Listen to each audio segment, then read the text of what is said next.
And joining us, Ryan McManus.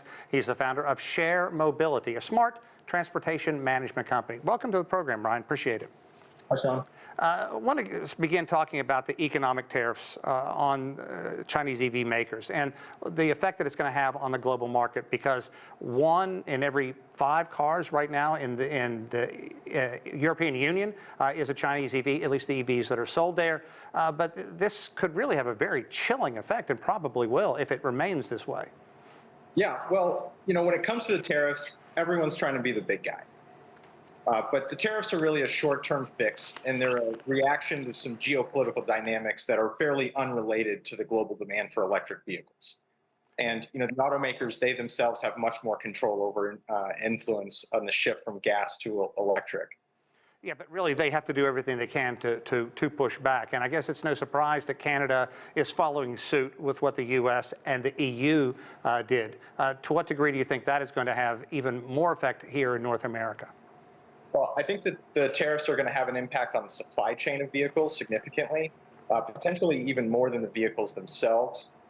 As many of the American and European vehicles assembled here, much of their supply chain relies on parts from around the world. And so when you take tariffs on a material like adipic acid that's used in nylon production, tariffs on these materials are only going to accelerate the automaker's shift to manufacture outside of China. Let's talk about the product that China is putting out, because I think that sometimes gets lost in all of this. I spent a month in China in March and spent a decent amount of time in EVs, and they're cheaper. The technology looks amazingly slick. The people that own them are just singing their praises. You can understand why people would want to have cheaper EVs. Yeah, absolutely. I think they're building a car that consumers around the world could really desire. Now, my perspective from the United States is that we don't really see them, and the cars that you do see, they're not being marketed as Chinese-made vehicles.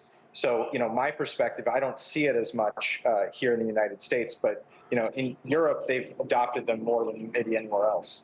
And let's talk about the impact that tariffs are having on the global supply chain, because you did touch upon that. But the EV materials are going to be so important, not the least of which the batteries, which China has been very efficient in mass producing.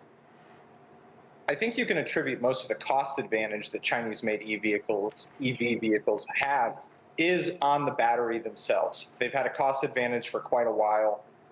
There are alternative battery technologies that might improve the supply chain that other parts of the world are looking at.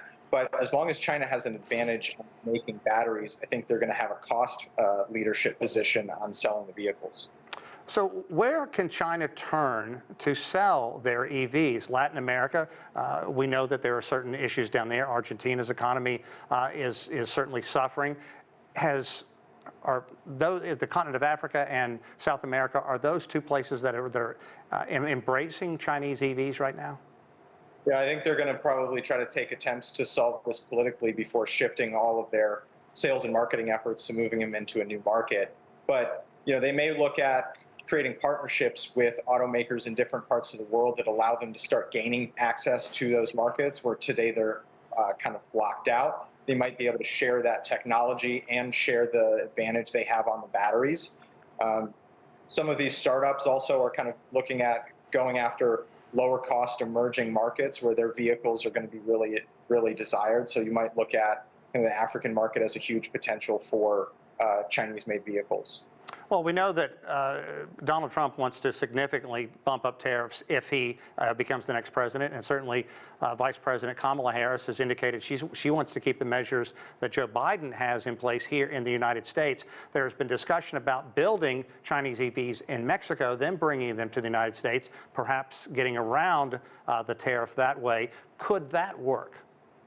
Yeah, I think you can look at the tariffs and the interest rates as all levers that the governments are pulling to try to kind of slow the demand for vehicles until some of that manufacturing can be set up domestically.